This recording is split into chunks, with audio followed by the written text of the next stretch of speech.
In the dark marshes of Lerna, where the mist never lifted and shadows whispered ancient secrets, a monster was born. With many heads and deadly venom, the Hydra was no ordinary beast. It was a living nightmare.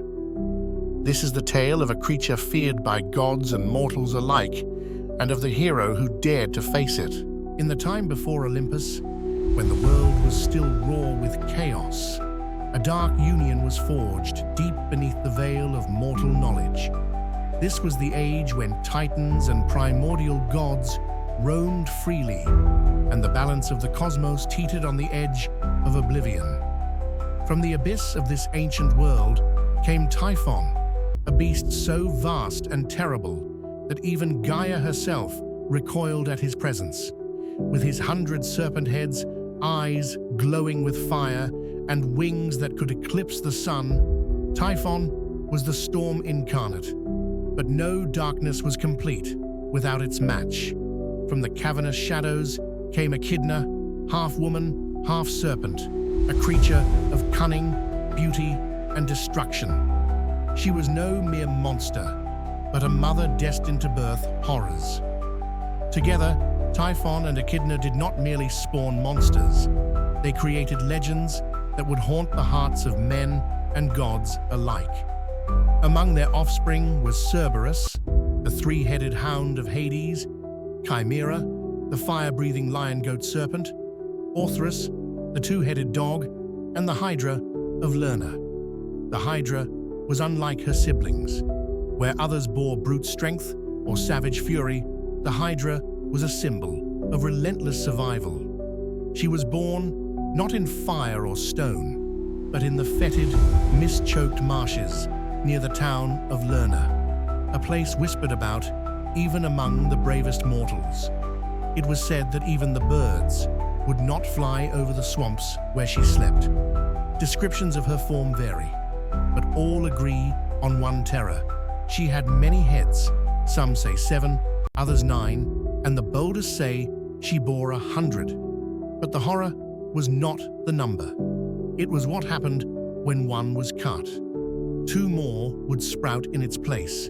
She was a living embodiment of multiplication, of evil unchecked and endlessly growing. Her breath was laced with death.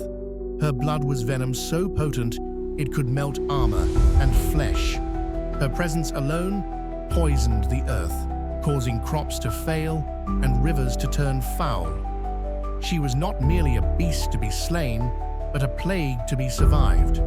Some say Hera, queen of the gods and eternal enemy of Hercules, raised the Hydra and placed her in the swamp to guard the underworld's entrance and to one day destroy the hero fated to rise. Others say she was born of the earth's hatred itself, a natural reaction to the chaos the gods could not contain. Whatever her origin, the Hydra was left undisturbed in her marshy lair. Travelers vanished. Animals refused to drink from nearby waters. The people of Lerna, terrified, abandoned the lowlands and built temples far inland to placate the gods they believed had cursed them. The Hydra grew. She grew in silence, in darkness, in hunger. Her heads swayed above the reeds like twisted trees, eyes glowing in the night like lanterns from the underworld.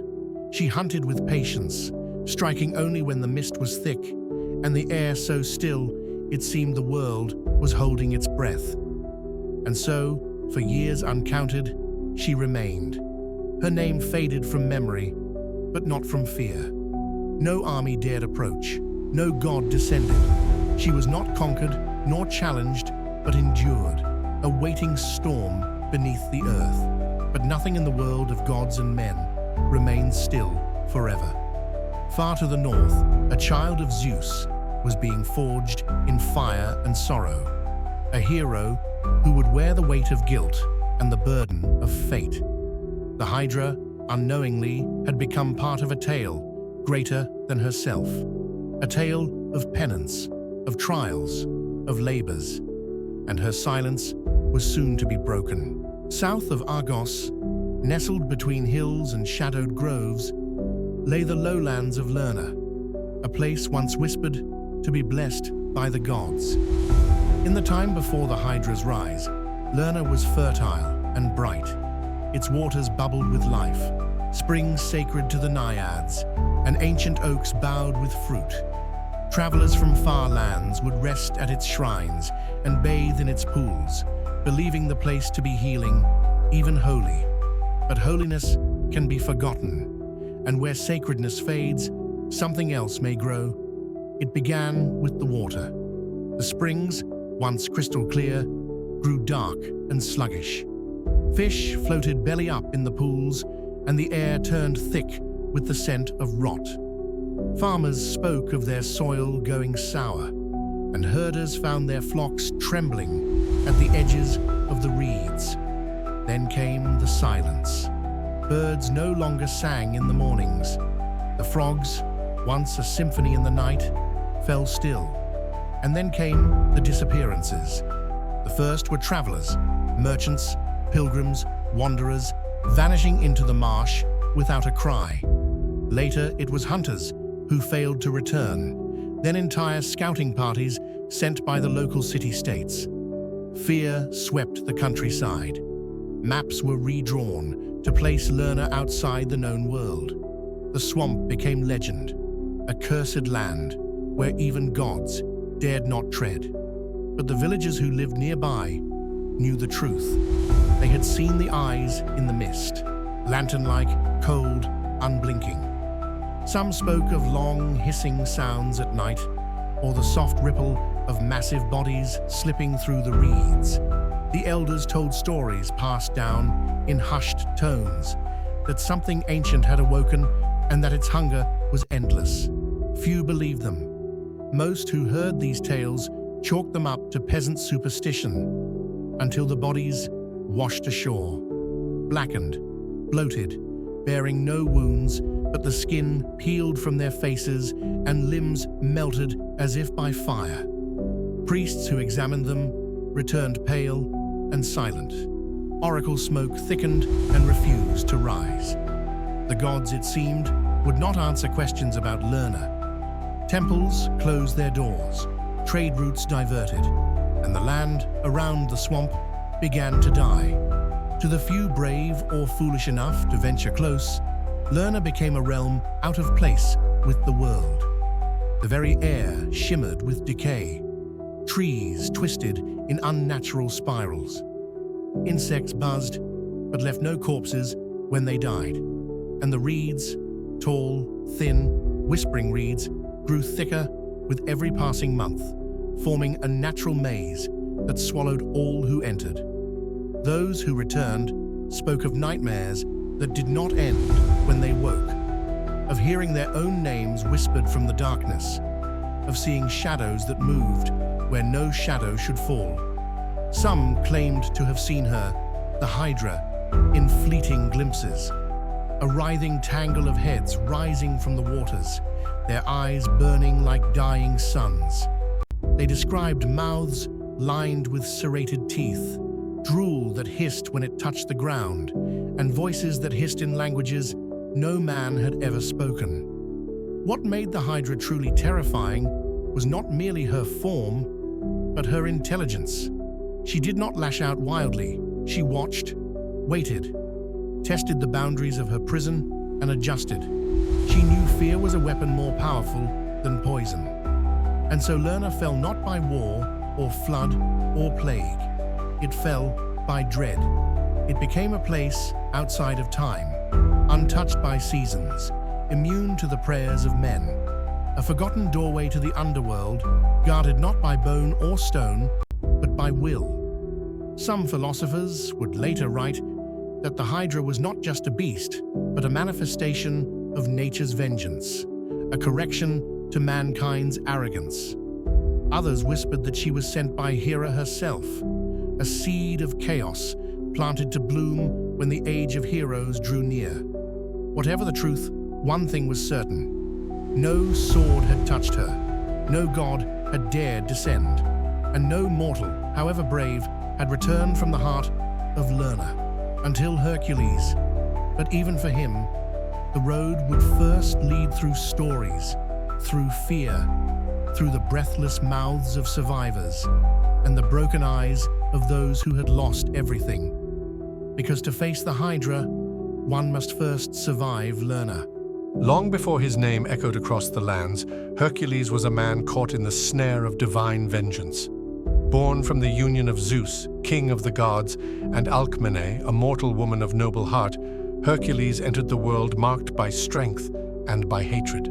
Hera, Zeus's wife, loathed him from the moment she learned of his existence, the son of her husband and another, a living scar on her pride, and so she made it her purpose to break him. She began not with daggers but with dreams. She sent madness upon Hercules, twisting his vision until he saw his wife and children as enemies. In a rage not his own, he slaughtered them with his own hands. And when the madness cleared and the blood dried on his skin, Hercules fell to the ground, broken. Desperate for atonement, he sought the oracle of Delphi. The priestess, her eyes rolled back in divine trance, spoke with Apollo's voice. To cleanse the stain of blood, you must serve, not gods, but man. And so he was sent to the court of King Eurystheus of Tiryns, a petty man bloated with fear and pride. Hera's whisper filled his ears. He devised 12 labors, each more impossible than the last. Tasks meant not to test Hercules, but to destroy him. The first was the Nemean lion, a beast with fur that no blade could pierce. Hercules strangled it with his bare hands, but it was the second that would echo through the ages, slay the Hydra of Lerna. Eurystheus gave the order with a smile. He knew what Lerna had become. He had heard the tales of black water, vanishing men, and eyes in the fog. Sending Hercules there was not a trial. It was a death sentence. And yet Hercules did not flinch. With no army, no war cry, and no hope of glory, he prepared to enter the swamp. But not alone. Iolaus, his nephew and charioteer, insisted on joining him. Young, loyal, and unshaken by tales of monsters, Iolaus was the only one who did not treat Hercules like a god or a weapon. He saw the man beneath the muscle, the sorrow behind the silence. Together they journeyed south. The road twisted through dying fields and silent villages. The closer they came to Lerna, the quieter the world became. Children hid behind doorways, elders made the sign against evil. The wind grew still. Even the animals fled from their passing. They arrived at the edge of the swamp as twilight bled across the sky. The sun seemed reluctant to set, hanging low like a warning. Reeds swayed without wind. The water lay still, reflecting nothing. There was no welcome, no roar, just silence. Hercules removed his lion-skin cloak and set down his bow. He would not shoot from a distance. This was not a hunt. It was a reckoning. Iolaus said nothing, only handed him a torch. Hercules nodded. They stepped into the marsh. At first there was only wet earth and creeping fog, but with each step the world changed. The air grew thick, the sky disappeared, time stretched. Hours passed without light changing, and then came the smell. Rot. Not of death alone, but of decay eternal. The scent of things that had never lived yet somehow still died. Hercules moved slowly, each step deliberate. He knew the beast watched him. He could feel it, like eyes in his bones. When they reached the stone-ringed lair at the swamp's heart, Iolaus stopped. "Should I wait here?" "No," Hercules said. "You will not lift your sword, but your fire may save us both." Then the ground trembled. A hiss louder than any wind tore through the air. The mist parted, water sloshed, reeds bent, and the Hydra rose. It was not a serpent. It was a godless storm of flesh. 9 heads lifted from the water, each different yet terrible. Some long and narrow like eels, others wide with crocodilian jaws. Their eyes glowed gold and green. Their mouths dripped poison that hissed on the stones.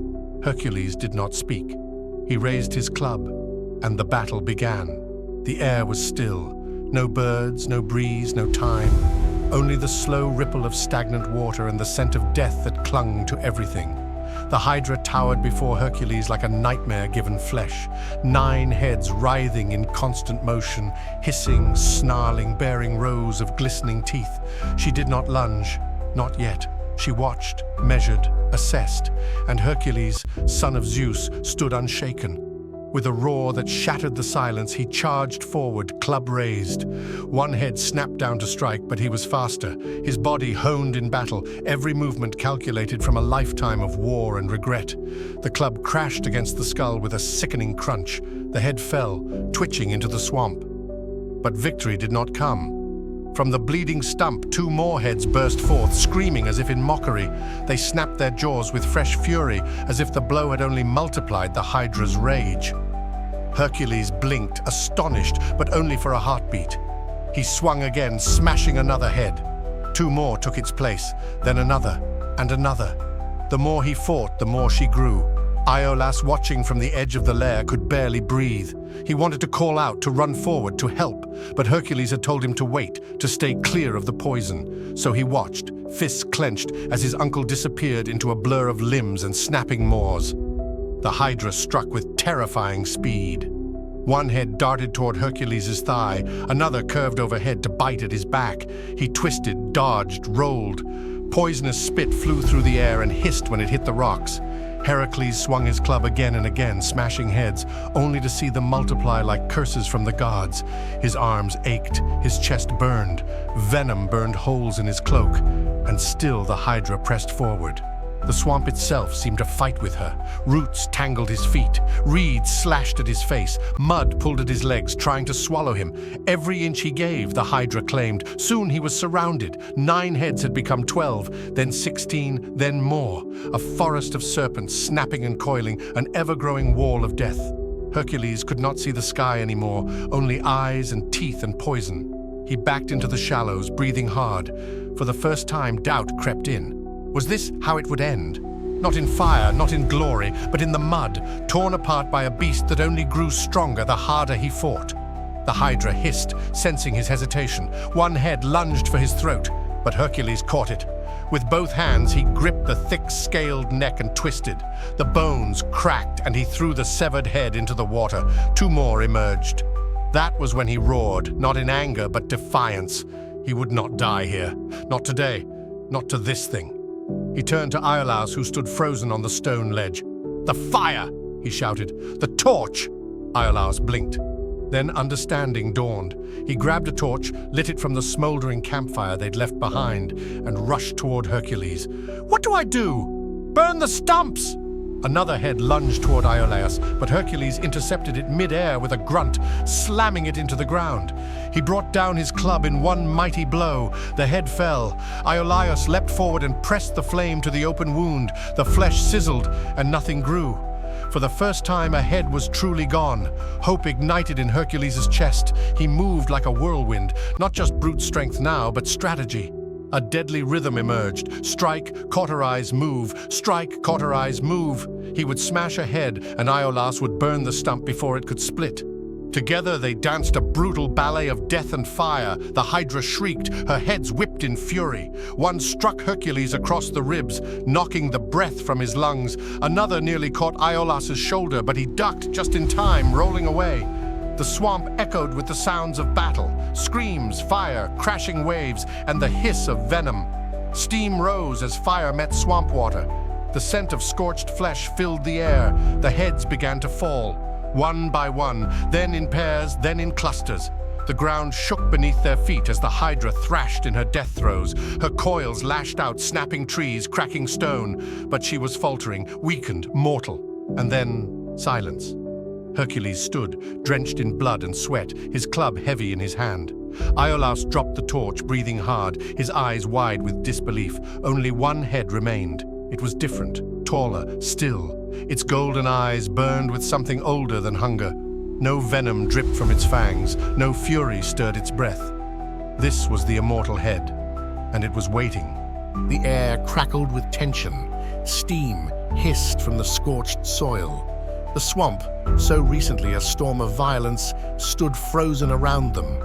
Only the immortal head of the Hydra remained, coiled in eerie stillness. It did not roar, did not writhe. It simply stared. Its golden eyes met Hercules' unblinking, ancient. It saw him, not as a man, but as a threat to its eternity. And for the first time, the immortal head moved with deliberation. It rose high, towering above the ruined battlefield, scales shimmering with something far older than malice. This was not just a monster. This was a remnant of a time before men, before gods ruled the heavens. And now it struck. The final head darted forward like a bolt of divine fury.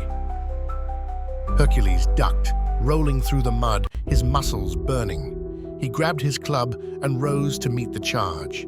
They collided with a thunderous crack, the beast's fangs raking the side of his arm. Pain exploded down to his bones, but Hercules held his ground. He swung the club with all his strength. It struck the immortal head at the base of the neck. A shockwave pulsed through the air, but the head did not fall. Instead, it roared. A roar that echoed through the trees and rippled across the surface of the swamp. Birds far in the distance fled. The very earth seemed to recoil. Iolaus watched in horror. The flame in his hand flickered, nearly extinguished in the sudden wind. "Hercules!" he shouted. "The fire's no use, it won't burn!" "I know," Hercules growled, parrying another strike, "but we can still bury it." He remembered the stories, the old ones, whispers of things too powerful to kill, too ancient to unmake.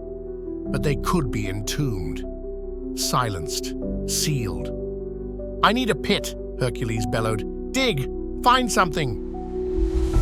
Iolaus sprang into action, scrambling through the debris, pushing aside charred roots and broken stones. He found a depression in the earth, a crater half filled with mud and bone. "Here!" Hercules began to drive the head back, blow by blow, forcing it toward the pit. The Hydra fought with everything it had. Its neck coiled around tree trunks, using them as leverage. It lunged, snapped, twisted. But Hercules was relentless. He battered the immortal head with crushing blows, using not just strength, but precision. Each strike chipped away its resistance. Each grunt of effort echoed with defiance. And then, in one final charge, Hercules feinted left, then pivoted and slammed the club into the side of the neck, sending the head sprawling into the pit. Without a moment's pause, he grabbed a massive boulder, a chunk of broken cliffside, and heaved it with a roar of fury and triumph. The stone fell, a sickening crunch. Then silence. Iolaus peered into the pit. Beneath the boulder, the immortal head twitched once. Then its golden eyes dimmed, not dead, but trapped. Hercules collapsed to his knees, panting. His body trembled with exhaustion. Iolaus rushed to him, steadying his shoulders. "Is it over?" he asked. Hercules did not answer immediately. He stared into the pit, where blood seeped through the cracks of stone like dark sap. "No," he said softly, "but it won't rise again, not from there." Together they stood, gazing at the battlefield. Burnt marsh, scorched trees, twisted roots and torn heads scattered like relics from a forgotten war. It had taken fire, fury, and a flame of hope carried by the hand of a nephew. But they had done it. The Hydra was defeated. They did not cheer. There was no glory here, no crowds, no hymns sung, only the hiss of dying breath, the smoke of blackened blood, and the knowledge that sometimes victory means survival, and sometimes survival means burying what cannot be killed. The sun did not rise. Not yet. The sky above the swamp remained choked in ash and smoke, as if the heavens themselves refused to witness what had transpired. Hercules stood in silence beside the pit, where the Hydra's final immortal head lay buried. The boulder above it radiated a quiet heat, not from fire, but from the weight of the unnatural thing it now held prisoner. It was not over, not truly. The heads had fallen, yes. The body lay twisted and torn across the bog, steam rising from its blood-soaked coils. But immortality is not so easily entombed. The final head did not scream. did not thrash. It pulsed, a silent defiance beneath the earth. Aeolus was the first to break the silence. "We should leave this place, burn what's left, salt the ground." But Hercules did not move. His hands still gripped the handle of his club, knuckles white. His eyes never left the stone. "It's still alive," he muttered. Aeolus swallowed. "But it's trapped. You beat it." Hercules shook his head. "I survived it. That's not the same." He turned away and walked to the edge of the lair. There, in the bloody shallows, lay the scattered remains of the severed heads. Charred, blackened, lifeless. All save one. The stump of a head he had cut early, before Aeolus had arrived with the flame, still writhed faintly, twitching in the mud. Without hesitation, Hercules drove his foot down and crushed it. The movement was mechanical, almost weary. A man not striking in fury, but finishing something that needed to be done. He knelt and took a blade from his belt, short, broad, forged, not for battle, but for ritual. "What are you doing?" Aeolus asked. "Taking what I came for." Carefully, Hercules approached the corpse and sliced into the Hydra's belly. The flesh resisted, tough as armor, but the blade found its path. From within the coils, he removed a vial he had prepared earlier, a simple goatskin bladder, and filled it with the Hydra's black, hissing blood. Aeolus recoiled. "You're keeping that?" "This blood," Hercules said, tying the vessel shut, "is death, and I will make it my weapon." It was true. The Hydra's venom was unlike anything known to men or gods. A single drop on an arrowhead could kill a giant. A scratch could melt flesh from bone. It would become the bane of centaurs, monsters, even kings. And one day, it would find its way back to Hercules himself. But that was a story yet to come. They set fire to the remains, what little would burn. The marsh hissed and fought back, but the flames consumed enough to ensure no regeneration would take place. As the smoke climbed into the sky, Hercules stood motionless, watching, not triumphant, just present, a witness to the end of something ancient, and perhaps the beginning of something worse. "Aeolus," he said, not turning, "tell no one what we saw here. But they'll want to know that you succeeded. They'll know I lived. That's enough." He knew Eurystheus would not honor the labor. Hera would poison the tale, claim it was not his alone. It didn't matter. He had not come to win glory. He had come to atone. And even in victory, the Hydra had left its mark. As they departed Lerna, the fog did not lift. The trees still leaned inward. The water still whispered. Though the monster was slain, the place remembered. Evil had taken root in the land, and even with its head buried, it breathed through the soil. It would never be safe again. Behind them, beneath the boulder, the immortal head waited, silent, eternal, and though its eyes were closed, they still dreamed. The road away from Lerna was quiet, not with peace, but with something heavier. Hercules walked slowly, the weight of the labor not on his shoulders, but in his hands. In a leather satchel strapped to his belt, the blood of the Hydra sloshed gently with every step, a darkness sealed but not silenced. Beside him, Aeolus said little. The boy's eyes no longer darted with youthful curiosity. They stared straight ahead, haunted. Lerna had aged them both. They reached the hills by dusk, and only then did Hercules pause. He drew an arrow from the quiver slung across his back, a simple shaft of olive wood with a bronze head. Unremarkable, mortal. But as he uncorked the vial and dipped the tip into the black blood, the arrow changed. It hissed faintly. The bronze darkened, corroded not with decay, but with something purposeful. The venom clung to it like a curse. "This," he said to Aeolus, "will never be used lightly." It was a promise. and a warning. They returned to Tiryns days later, weary and silent. King Eurystheus stood atop his stone balcony as Hercules entered the court, dust-covered and bruised. There was no trumpet, no feast. "You had help," Eurystheus said flatly. "Your cousin intervened. The labor is void." Hercules said nothing. He simply walked past the king, each step echoing louder than the ruler's hollow words. He did not need approval. He carried something more enduring than a crown's favor. From that day forward, Hercules bore a new kind of weapon. His arrows, now tipped with Hydra's venom, became instruments of terror. No beast, no warrior, no spirit could withstand them. One arrow could fell an army. One wound could doom a creature to hours of agony before death finally claimed it. But the poison had no loyalty.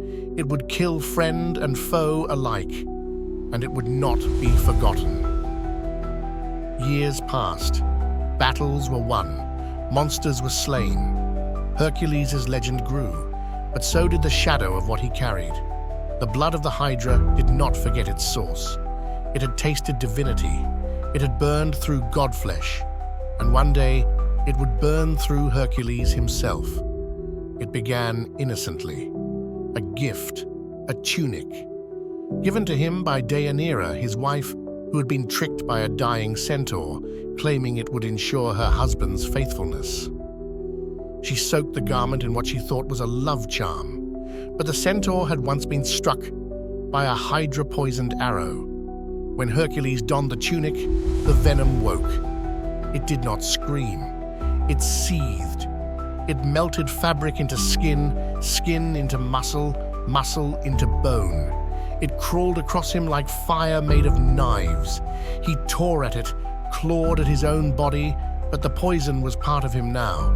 It had always been. It had waited. And in that moment of agony, Hercules understood. The Hydra had not been defeated. It had merely changed shape. What he had buried in the swamp, what he had carried with him, what he had used to destroy others, it had been growing inside him the entire time. And so, the blood of the Hydra claimed its final victim, the one who thought he controlled it. It was not vengeance, not even justice. It was legacy. News of the Hydra's death spread slowly, like smoke through a battlefield. There were no songs, no declarations carved in stone, only whispers, spoken with awe, with fear, and with a reverence that had more to do with survival than celebration. In Tiryns, King Eurystheus scoffed in front of his court, dismissing the labor as incomplete. He had help, he declared. The law was clear. But behind closed doors he trembled, for he knew what the Hydra had been, and he knew what kind of man had walked away from it. Hera heard the news in Olympus, her hands tightening around the railings of her cloud-bound throne. The monster she had nurtured, the beast she had raised from a serpent into a god-killer, was gone. The Hydra was not just a creature to her. It was vengeance. It was justice. And now, it was ash. She did not weep. Hera was too proud for that. But she marked the moment. Rising from her seat, she cast her gaze upon the stars and etched the Hydra's form into the heavens. Twisting and eternal, the constellation wound across the night sky, each star a reminder of what had been lost and what had once almost prevailed. It was not tribute. It was warning, a monument of spite. The swamp of Lerna did not heal. Even in the Hydra's absence, the land remained poisoned.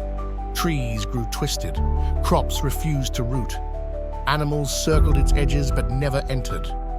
The people nearby, those who hadn't fled, learned to live with the silence. And in time, they worshipped it. Shrines were built not to honor the gods who watched from afar, but to placate what still stirred beneath the earth. Offerings were left at the boulder where the immortal head lay buried. Coins, food, blood, not from devotion, but from fear. The Hydra had become more powerful in death than in life. It became myth. not the kind told to children before bed, but the kind that lives in the corners of grown men's minds, the myth you do not speak of in the dark, for fear it might listen. The other gods took note. Apollo spoke nothing of it in his prophecies. Athena watched with guarded admiration, not for the Hydra, but for the mortal who faced it and did not falter. Even Hades felt the echo deep in his underworld throne. The Hydra had guarded one of his many paths. With her gone, the veil was thinner. But none moved against it, because none was certain it was truly gone. As for Hercules, he did not return to Lerna. He never visited the grave of the creature he had buried. But in every labor that followed, in every wound he took, in every night he awoke sweating and gasping, the Hydra lived on. It was not just a trial of muscle or fire, it had been a revelation that some things do not die when defeated. They echo, they wait, and they are remembered by gods and men alike, not for what they were, but for what they forced others to become. The Hydra died in Lerna, but it was reborn elsewhere, in words, in symbols, in every generation that followed. The creature was no longer just a beast with many heads. It became a warning, a metaphor, an eternal truth that some evils, when struck, multiply. Historians wrote of kingdoms that acted like Hydra. Each time a rebellion rose and was crushed, two more took its place. Philosophers saw the Hydra in the human condition, how desires, once denied, could grow twisted and more dangerous. Priests whispered of sins that could not be purged with punishment alone.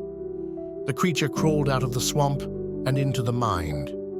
In the days of empire, Roman generals spoke of Hydra-like foes, resistance movements that only grew stronger the more cities they burned.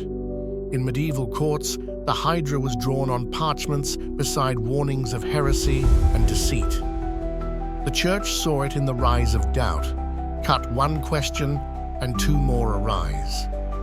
And in the halls of power, tyrants feared the Hydra more than any blade, because the Hydra cannot be ruled, it cannot be bribed, and most dangerously, it cannot be cleanly destroyed. In secret, strategists studied its lesson, that brute force creates chaos, that war, when mishandled, spawns not peace, but greater war, that the head you cut might have been the last to listen, and the ones that follow will not. Even in modern times, the Hydra lingers. Its name is used to describe global terror networks, ideological extremism, the self-replicating nature of digital viruses. Cut off access, and 3 new tunnels form. Block one voice, and the chorus grows louder. The Hydra is not remembered for what it looked like, but for what it meant. The eternal recurring challenge of problems that cannot be solved by force alone. And so, the lesson of Hercules becomes more than myth. He faced a beast he could not conquer with strength alone. He listened, he adapted, he accepted help, and still he could not fully destroy it. Because the real Hydra was not the heads. It was the principle they embodied, that violence begets violence, that to defeat something dark, you must understand it, contain it, sometimes bury it, but never, ever pretend it can be slain cleanly. The Hydra became the perfect story for an imperfect world. Its heads are seen in systems that oppress, in ideologies that consume, in fears that spread when suppressed. It lives in the halls of broken institutions, in the whispers of revolution, in the fire behind every overreaction that births its own consequence. And still, the stars hold its shape. The constellation placed by Hera's spite has come to mean more than revenge. For those who look closely, it is a warning in the sky. Beware what you try to kill, lest it returns multiplied. Hydra the creature died beneath a stone. Hydra the idea never did.